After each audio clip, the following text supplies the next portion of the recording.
महर्षि भृगु को ब्रह्मा जी का मानस पुत्र कहा जाता है। महर्षि भृगु सावन व भाद्रपद महीने में सूर्य के रथ पर सवार होकर परिभ्रमण करते हैं। एक बार सभी ऋषि मुनि सरस्वती नदी के निकट इस बात पर चर्चा कर रहे थे कि त्रिदेव कहे जाने वाले ब्रह्मा विष्णु महेश में सबसे श्रेष्ठ कौन है। काफी देर तक बातचीत करने के बाद जब कोई निष्कर्ष नहीं निकला तो उन्होंने यह समाधान निकाला कि वे त्रिदेवों की परीक्षा लेंगे। ऋषि मुनियों ने इस कार्य के लिए महर्षि भृगु को नियुक्त किया।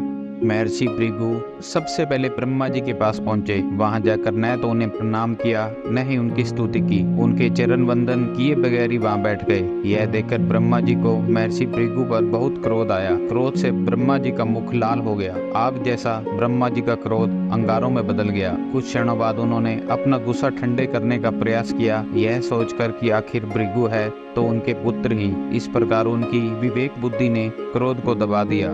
ब्रह्मा जी से भेंट करने के बाद महर्षि भृगु भगवान शिव से मिलने कैलाश पर्वत पहुंचे। भगवान शिव ने जैसे ही महर्षि भृगु को आते देखा तो वे प्रसन्न उठे और अपनी दोनों भुजाओं को महर्षि का आलिंगन करने के लिए खोल दिया, परंतु महर्षि ने उनका आलिंगन स्वीकार ही नहीं किया और कहा, महादेव, आपने हमेशा ही धर्म वेदों की मर्यादा का उल्लंघन किया है। आप इन दुष्ट राक्षसों व असुरों को जो वरदान देते हैं उनके कारण सृष्टि को कई बार संकटों का सामना करना पड़ता है। आपकी इन गलतियों की वजह से ही मैं आपका आलिंगन कदापि स्वीकार नहीं करूंगा। महर्षि भृगु के मुख से यह बात सुनकर महादेव गुस्से से लाल हो गए। उनका क्रोध इतना बढ़ गया कि वे त्रिशूल उठाकर भृगु पर प्रहार करने लगे, लेकिन बीच में देवी सती आ गई। फिर उन्होंने अनुनय विनय करके किसी तरह महादेव के क्रोध को शांत किया। इस घटना के बाद महर्षि भृगु ने वैकुंठ धाम की ओर प्रस्थान किया। उस समय भगवान विष्णु देवी लक्ष्मी की गोद में सिर रखकर विश्राम कर रहे थे। महर्षि भृगु ने